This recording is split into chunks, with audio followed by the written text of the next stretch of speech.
Buenas tardes, somos el grupo 9 y esta es la entrega 7 de diseño robusto. Yo soy Juan Fernando Ávila. Yo soy Juan Diego Chávez. Yo soy Emiliano Gómez. Yo soy Santiago Linares. Yo soy Tomás Martínez. Yo soy Diego Torres.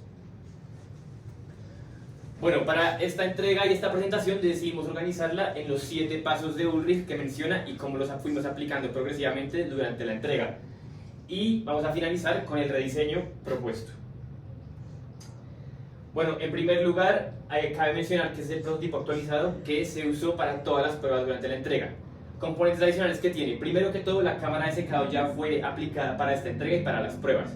Es una cámara ligeramente más pequeña de lo que la teníamos diseñada antes, pero esto no cambió mucho. Y la decidimos incluir porque para las pruebas, a la salida del recolector, previamente esta salida estaba expuesta al ambiente, lo que generaba datos irregulares. Ahora ya está cubierta por la cámara. Segundo cambio, las aletas que se pueden ver acá son aletas para promover flujo turbulento dentro del recolector y mantener más calor. Y tercer cambio, implementamos un sistema de recolección de calor adicional del cual van a hablar mis compañeros más adelante. Bueno, el objetivo principal de esta entrega es hacer el sistema que acabo de presentar mi compañero robusto a los cambios de irradiación pues, a lo largo de su funcionamiento. Para incrementar esta robustez se van a considerar varios factores de ruido, pues en este caso la irradiancia que se tiene mientras está en operación, y se van a evaluar varios parámetros de operación que se van a cambiar dentro del subsistema. En esto pues se quiere evaluar cómo se puede aumentar el calor específico dentro de la cámara de recolección para que sea más difícil cambiarle la temperatura cuando se baja la irradiación, y pues también la velocidad del aire para ver cómo es el transporte interno pues, del fluido caliente. Estos componentes se van a evaluar y pues se va a evaluar cómo se afecta y se aumenta la robustez de todo el prototipo. Bueno, entonces ahora sí, siguiendo los pasos, el primero es identificar los factores de control, los factores de ruido y las métricas de control. Entonces empezamos por los factores de control. Escogimos la velocidad del ventilador, ya que en nuestra experimentación pasada nos dimos cuenta que al cambiar esta variaba la temperatura dentro de la cámara. El segundo factor de control es la presencia o la ausencia de parafina, debido a que esta es capaz de absorber mucho calor. Entonces incluirla en el colector o no incluirla también va a variar la temperatura dentro de la cámara. Los factores de ruido pues son factores de ruido compuesto, que esto es básicamente todo el ruido que no podemos controlar. La métrica de rendimiento es el delta de la temperatura dentro de la cámara contra la temperatura afuera de la cámara sobre la irradiancia.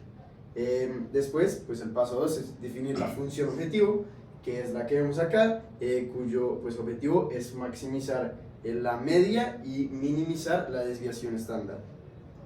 Bueno, a continuación, el paso 3 es el desarrollo del plan experimental. Para esto se tiene esta tabla donde se organizan los parámetros que se van a variar, siendo la velocidad de la cámara de secado A con sus posibilidades 1 a 0.7 metros sobre segundo y 2 a 0 metros sobre segundo, y la parafina B, que su presencia se pone con B1 y pues cuando no la tenemos dentro del sistema es B2. Los instrumentos con los que vamos a medir todas las variables para medir el rendimiento y la robustez del sistema son dos termopares tipo K-omega, sus multilogger, el anemómetro y pues el piranómetro tipo SP para evaluar la irradiancia que está entrando al sistema en el momento de la evaluación. Bueno, en la realización del experimento, este funcionó de tal manera que se tomaron datos cada 2 minutos durante 20 minutos, y de las combinaciones previas L1, L2, L3 y L4, donde hay combinaciones de A1 a B1 y como tal, se hicieron 2 veces cada uno de estos experimentos. Bueno, esta es una gráfica de uno de estos experimentos, de una de estas muestras. Y pues como mencionó mi compañero anteriormente, se tomaron muestras cada 2 minutos durante 20 minutos, o sea 10 puntos en total. Y como repetimos 4 experimentos 2 veces, en total tuvimos 80 puntos medidos. Se puede ver, por ejemplo, en el eje Y que está la irradianza, que corresponde a los puntos azules, y el delta de temperatura, que corresponde a los triángulos rojos. Entonces se puede ver cómo la irradianza sigue un patrón que no controlábamos y pues se podía clasificar como aleatorio, mientras que la temperatura trata de seguir a la irradianza, pues porque están relacionados, pero no lo hace con un cambio tan fuerte como lo hizo la radiancia, que podría ser una de las características en las que estamos interesados. Gracias. Bueno, acá se pueden ver los resultados de otro experimento y nuevamente se puede ver que la irradiancia varía en grandes cantidades, pero el delta de temperatura, aunque lo trata de seguir, no tiene estos cambios tan grandes. Acá en otro experimento, por otras combinaciones, se puede ver otro resultado. La irradiancia varía mucho más, pero la temperatura también varía mucho más y parecieran no estar relacionados. Esto pues tiene sentido teniendo en cuenta que no se están controlando los factores de ruido y podrían ser otros efectos que determinan el comportamiento de la temperatura además de la irradiancia, como por ejemplo el viento o otras cosas de este estilo.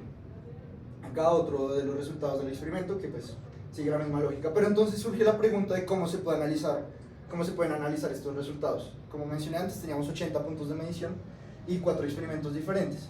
Entonces lo que se hizo es que se tomó el promedio y la desviación estándar de cada uno de los experimentos, contándolos pues 2 veces, porque se repitieron 2 veces, y con eso se calculó la función objetivo. Ahora, para calcular los efectos que tenía cada uno de los parámetros de control escogidos, se cogió el promedio de los experimentos en los que aparecía el parámetro de control 1, entonces sería el experimento L1 y L2, si no me equivoco, y para este caso sería L3 y L4, y pues algo similar para estos dos. Entonces, ¿cuáles son los resultados? La función lo que se quiere es maximizar la función, entonces el parámetro B1 y A2 maximizan la función objetivo, y esto es lo que deseamos. Entonces, la conclusión lógica a partir de esto sería escoger el uso de la parafina y el ventilador con una velocidad de 0, pero se debe analizar un poco más allá, y teniendo en cuenta que el ventilador lo que simboliza es el flujo másico que le está entrando a la cámara de secado y por lo tanto qué tanta humedad se va a llevar, lo que se buscaría es que tuviéramos una mayor velocidad. Entonces, teniendo en cuenta que el cambio entre la función objetivo de un parámetro a otro no es tan grande, se podría preferir el parámetro A1. Entonces, estos son los parámetros que escogemos basados en el análisis que acabo de explicar. Un ventilador ajustado a su velocidad mínima de 0.7 metros por segundos y el uso de la parafina para mejorar la inercia térmica del colector. Bueno, entonces finalmente nos queda realizar una reflexión respecto al diseño robusto implementado. Entonces de ella sacamos pues 3 elementos. Primero, como se realizó un análisis a partir de una matriz factorial, pues entonces el punto de operación elegido no tiene que ser comprobado, sino que ya basta con los resultados obtenidos. Después, como se mencionó previamente, pues el flujo másico incide notablemente en uno de los requerimientos del producto y no está involucrado en la métrica empleada. Entonces se plantea posteriormente pues implementar un término asociado. Y finalmente, a modo de reflexión, pues se plantea realizar más experimentos de mayor duración y durante la misma franja horaria para tener una mejor aproximación sobre la relación que hay entre la temperatura y la radiación. Bueno, tomando todo esto en cuenta, vamos a plantear el rediseño ya del producto que queremos proponer. Pues básicamente lo que vamos a implementar son las celdas de parafina como método de almacenamiento de energía. Acá podemos ver pues 2 vistas, una pues el prototipo completo, dado que las celdas de parafina van por debajo de la placa de calentamiento, pues hay otra vista ya sin la placa donde se ve claramente pues la adición de estas, también se ve la adición de las aletas. Pues con respecto a nuevos planos, el único real cambio que hubo en el prototipo fue la adición de las celdas de parafina. Pues estas las proponemos hacer de material acrílico y como son 3 celdas, pues estas son las dimensiones. En total, el volumen que ocuparían las 3 celdas pues corresponde a una masa de 1 kilo de parafina. Y este sería ya un plano ya de todos los componentes del prototipo. Con respecto al comportamiento del prototipo en la operación, pues debido a que ahora estamos almacenando energía en las celdas, esperamos que el secador, se demore más tiempo en llegar a su rango de operación, porque la energía que le está dando el sol está pues siendo transferida a la lámina, que a su vez la transfiere a las celdas de almacenamiento y al aire. Entonces ya la energía no va completamente al aire.